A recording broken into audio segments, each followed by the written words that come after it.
So I'm Carol, and I'm actually a behavioral health therapist here at SLP Health. And this is Dr. Walker. And today we're going to be actually talking about power posing. Have you ever heard about power posing, what that is, or had any experience with it? No, I haven't. Okay. Well, let me just kind of educate you a little bit. So Amy Cuddy did a TED Talk. She's actually a social psychologist out of Stanford. And she's been studying actually our nonverbal behaviors. We kind of know already that our nonverbal behaviors impact how other people view us. But she's been studying actually how we are impacted by our own nonverbal behavior. Does that make sense? Mm-hmm. And of course what she has found is that there are gender differences, that men typically do more of these powerful kind of high power posing, and then there's the low power posing that have more of a negative impact on ourselves that actually females typically are doing. So high power poses are actually more about opening up, like, sitting like this. And low power posings are more about closing in.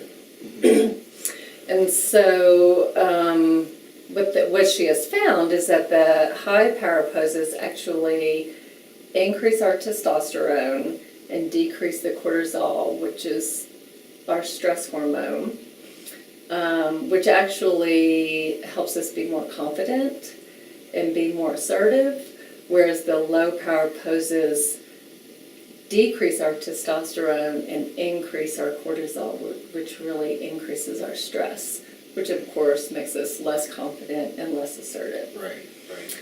So, would you like to practice some of these? Okay. So the high power poses, like I said, are more about opening up. So if you sit like this. Let's try. Yeah.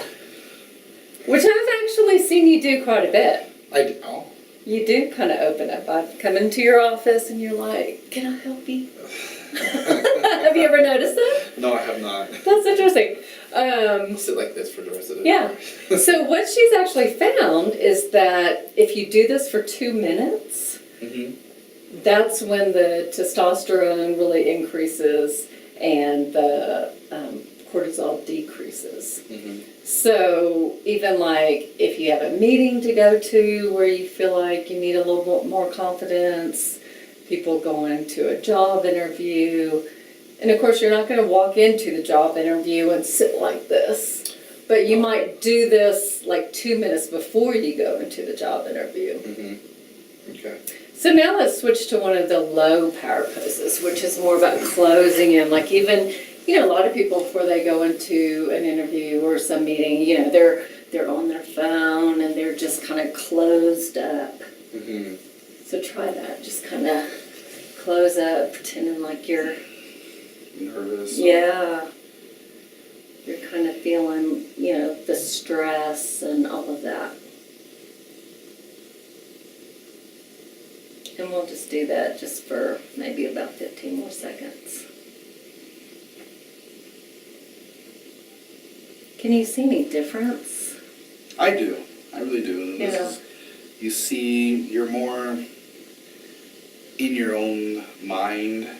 You're ruminating on what is going on at this moment in terms of, while I'm sitting here and I'm just thinking about myself and how I'm interacting with that situation, where in the open up stance, you're more engaged and you're looking around, making eye contact possibly with other people or your surroundings of paintings on the walls and trying to find out who the painter is. So I see a difference in there, the two. Yeah, you can really tell a difference. One of my favorite ones, though, is it's been kind of called the Wonder Woman power pose. So let's stand up. I feel like I'm a coach. Which coaches are usually pretty assertive and they're in control. Right. Yeah. Right. This is one I really think you need to teach your little girl. Right? This is where, you feel like you're trying to display dominance, Yeah. confidence, assuredness. You're feeling it too. Yeah. To display, you have to feel it. And what she has actually found is research in the animal kingdom, and even like when you look at the Olympics, like when they go across the finish line, what are they doing? They're like, wow! Right. Yeah. Right. Which is a powerful pose. I mean, that's all the confidence. I could definitely see myself going down to the grocery store when it's like, yes, I need some bananas. Yeah, I did it! So these are really ways, the high power poses, of course, are ways that you can actually, it's about self-care. Mm-hmm. So what gets in the way of you taking care of yourself on a daily basis with some of these things, with life? Not carving out time for yourself. Yeah. We have a lot of things that pull our attention in various ways. Family, work, just even the things that keep you busy, from TV to going outside to shopping, paying bills, just the daily life chores. The daily things that really increase our stress and stuff like that. So even, taking the time to do more of the high power poses can really help your stress, as opposed to, being stuck on your iPhone all day, looking at Facebook, getting more depressed. Right. So what do you think, what would be some advice to your colleagues of what they could do for more self-care? Protecting the time that you need to have the self-care. Once you start being intuitive to the time that you're starting to feel increased stress, increased loss of control, increased the feelings that you're just not there for everything that you need to be, then you start with yourself and finding the things that ground you and recharge that battery. Yeah. So really just taking the time and doing the things that you know are good for you. Right. Yeah. Absolutely.